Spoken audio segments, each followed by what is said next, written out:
What we got here is a comparison between the Powermatic 2 and the Guru.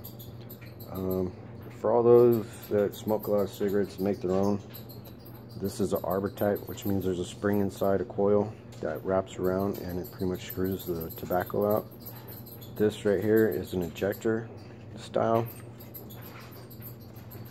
It has a push rod that pushes the tobacco in. There's your rod right there.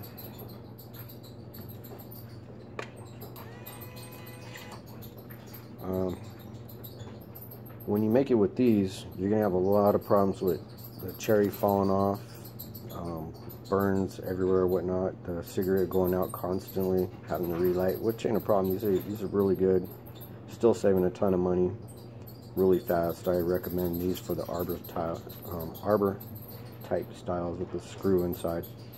The problem with it is it grabs it in chunks and it's pushing it into the cigarette tube in chunks. So what's happening is when you're smoking your cigarette and it's burning, it's going to get to the end of a chunk, then it's going to go out and that cherry is going to fall.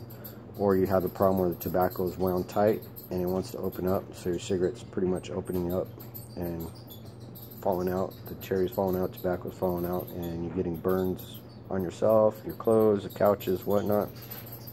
I had this at work because I don't care if the cherry falls off, doesn't matter, I can make them at work. These, the cherry will not go out, it will not fall off because it's pushing it in. And that's the main problem with the cigarettes going out or the tobacco cherries falling out, whatnot. You won't have that with this, and it's a lot better smoke. And it's a lot quicker. If you want to spend the extra money, it's well worth it.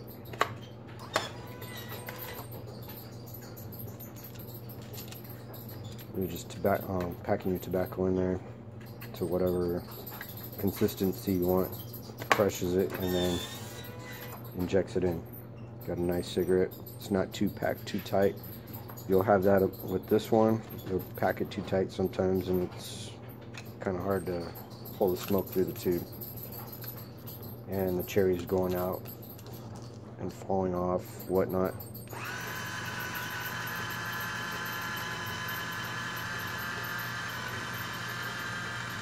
This one isn't as fast as the Powermatic 2, but it works well. And you can see the screw, arbor, whatever you want to call it, inside. It's like a spring. It just grabs the tobacco and spins it, pushes it in. But for the most part, your cherry's falling off, burning stuff and whatnot, that would be caused by the screw type cigarette injectors. If you have a push rod type Powermatic, you won't have that problem. You might have maybe a few fall off or whatnot, but not at like every cigarette you would have with this. So if that's the problem you're having, that's the cause of it. But for the most part, both are good. I recommend either one of these. I don't have the front cover on this. I don't have the side plate on it. I don't have no need for that. It's just extra. I put my injectors in a tray and you can scrape up your tobacco with a card, old card. Another thing is, if you have dry tobacco that's been sitting out for a minute, like the shavings or whatnot, the leftovers, it won't work well in this because it gets jammed up. It'll work, you can get it to work, but for that, it's best to use it in this type. It'll pretty much push it in with no problem. This you'll have a problem with your tobacco if it's dry or it's been sitting out, remnants. Always take your bag, fold it up, seal it up, put a clip on it, whatnot, put it in the refrigerator, keep it cool. That's the best way to store your tobacco. Hope this helps everybody. Thanks for watching. Please share. And thanks.